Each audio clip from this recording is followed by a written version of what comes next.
Hey, what's up guys? Welcome back to another RC Hobby Steve video. In today's video, we're going to be talking a little bit about my Cross RC Demon SP4A. Today is just basically going to be an overview. I've had the truck for, I would say, a month and a couple weeks now, give or take, and I bought this truck as a kit. The RTR versions of these trucks have not quite come out yet, but they're soon. There was information from Harley Designs. He mentioned that Cross RC is going to be making a ready-to-run version of their Suburban truck. So be on the lookout for that if you're into these trucks. So yeah, I bought this as a kit from my hobby store, and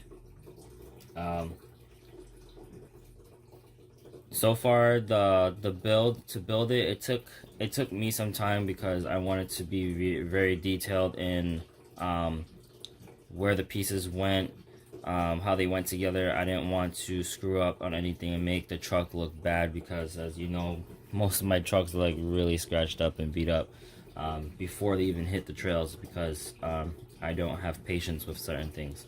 So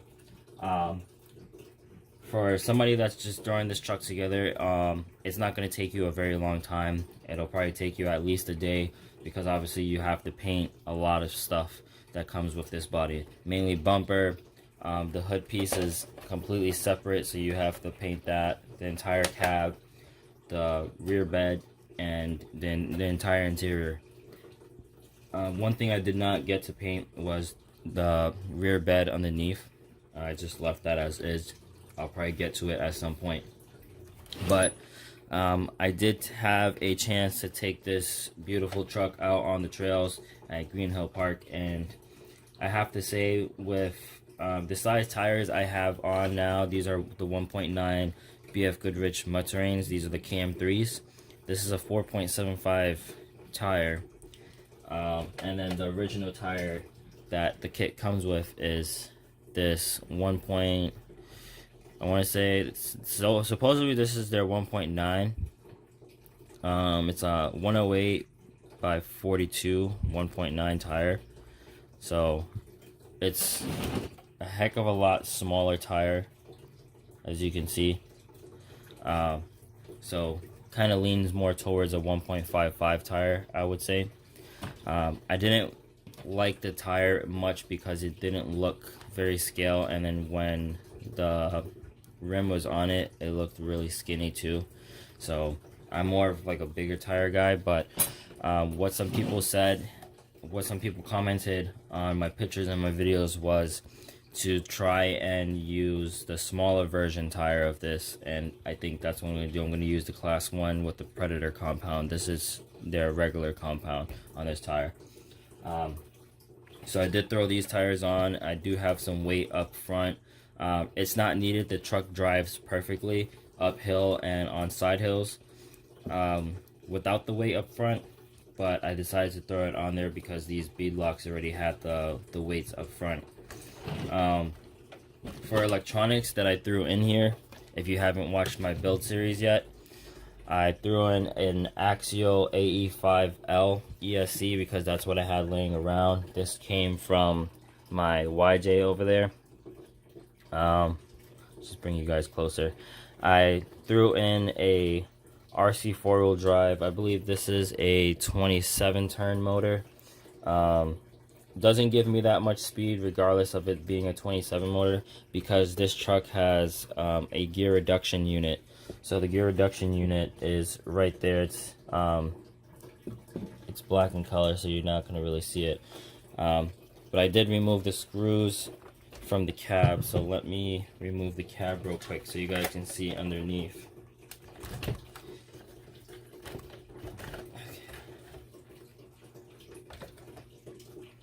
Alright, so you guys can kind of see how everything is put together. So the front motor mount is connected to the sides of the inner fenders, which I liked about this kit, that it came with inner fenders, and the front compartment was big enough to fit both your receiver and ESC, so I am running a standard tactic receiver in here.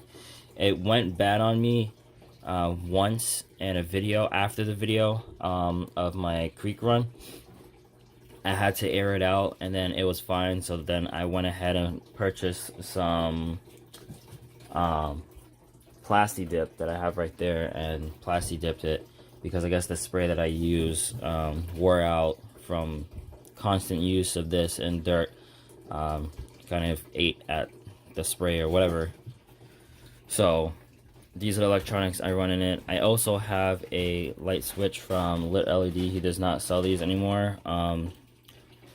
The switches continuously go bad, and it's not his fault. He buys them in bulk and then sells them, and they just, some work and then some go bad. So this one has still been good for me. The one in my YJ and my Jeep have gone bad, so I just soldered up all the wires together, and then this is the plug that I usually keep on the end of the light switch. So I keep this, cut the light switch off, wire this and the lights all together, and then just plug it into the 3S battery because all his lights run on 3S, which is awesome.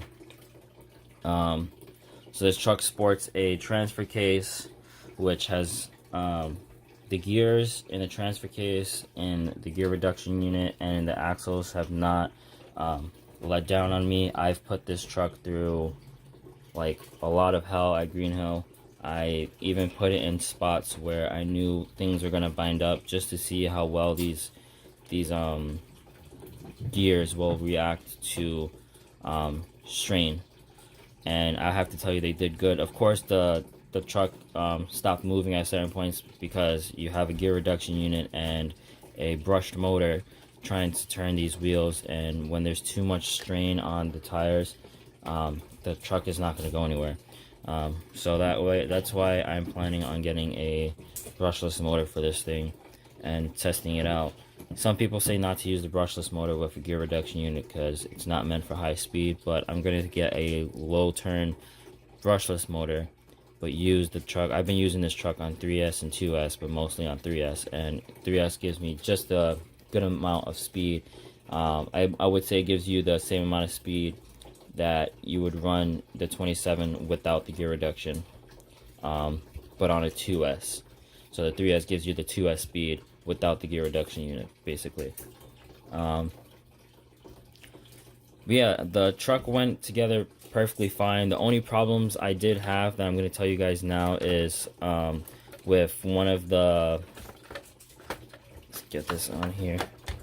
Okay, with one of the links on the bottom. So you see this one has the bar and this one doesn't. So yesterday, or the day before yesterday, I went out on the trails, and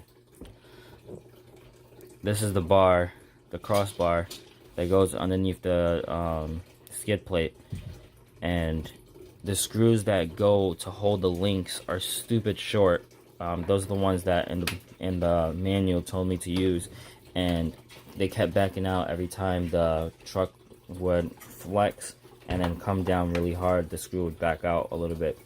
I will have to say I didn't use Loctite, but even Loctite wouldn't have helped me because the thread goes all the way down to here, but the screw was threading all the way up here, and that's it. It wasn't going any farther in.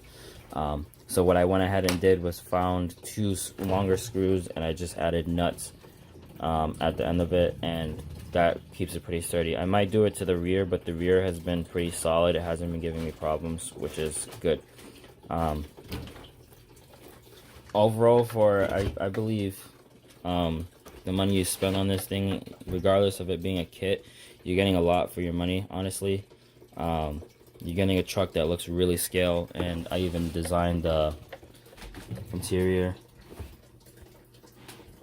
There we go. I designed the interior, I painted it, and the driver, I had to take his legs off because he doesn't quite fit in there completely, but if I shave down the floor just a little bit right in front, I can put his legs back on. His legs would fit perfectly fine.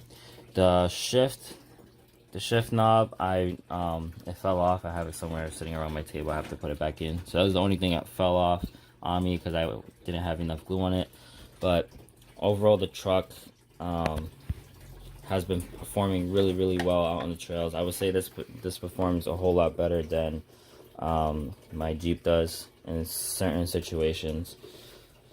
The shocks, I like the shocks, but I wish there was at least a little bit more travel. This is all I get. I might be playing with the springs after this video is edited and uploaded for you guys today. I might just put some softer springs in there, because what's on here is pretty good, but it's just a little bit on the stiff side, I want to say. And they are broken in, so again, I took this truck to the trails multiple times. Did some videos, I didn't record all my ventures, but I wanted to make sure I did enough test runs so that way I can give you guys a decent video. One downfall with this truck is the battery tray. So back here, there's the battery tray. It fits a 2S battery, but I want to say like your standard size 2S batteries are not gonna fit well in here. Also for the fact that this tab needs to spin around to lock in this tray so that your battery doesn't fall out.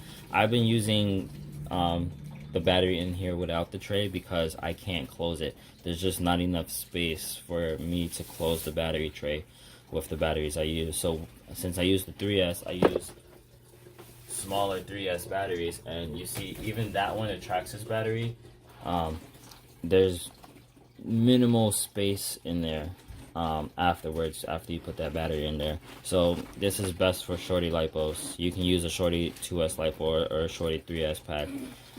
That's your best bet. Runtime with the 3S battery, I get about since I use a 2200, so I get about an hour tops. With the 2S battery, I get about 2.5 hours tops. And that's with full throttle, because obviously I need a truck that can keep up with my walking speed. The 2S, there's just not enough speed. So I mean, going through the trails, I drive pretty slow. I like the realistic movement of the truck over the rocks, and I like to think like, if I'm in the truck, how would I drive this thing over the rocks? That's just how I am. But yeah, overall, really strong truck, does well out on the trails. No issues with drivetrain or the gears or anything like that. So go ahead to your local hobby store, purchase this if they have it. If not, go online to whatever website you go to purchase your RCs. If you purchase online, and check out Cross RC. This is one of many styles. I do have to say, this is the A, then they have the B and the C. The B and the C are, well, the B I think is the Suburban, and then the C is more like a honcho kind of looking truck. But the A and the C have this same front body, and then the B obviously has a Suburban back. And I believe the B is also hard body. I'm not sure. I think I read online that it was a Lexan rather than a hard body, but the A, this one, and then the C are hard body vehicles. And the way that they mount to the frame is like amazing. So I don't have to take my battery out. I don't have to keep removing my body to take my battery out. All I have to remove is a back piece, which is cool. The same thing with the other two models. There's compartments that you remove to get to your battery, so you don't have to consistently remove your battery tray. But what I plan on doing for the future as an upgrade is PowerShift RC sells these Deadman switches. So I might purchase one and make like a hole somewhere around here that the battery plug will go to, or figure something out as a scale accessory to see what he has. And then when I remove it, I don't have to unplug the battery can stay plugged in, but there's no power going to the truck. So it's basically a quick on and off power option for your vehicles, which I find pretty cool. So for something like this, I'll definitely want to get it. I might be getting it for my Jeep as well, and for the YJ over there when that truck gets figured out. So yeah, if you guys have any more questions on this truck, I'll be glad to answer them for you. You can ask the questions on my Instagram page at rchobby_Steve, or here on YouTube, and I'll do my best to answer whatever questions you guys may have. Do hope you guys have a great Saturday, and I'll catch you in the next video.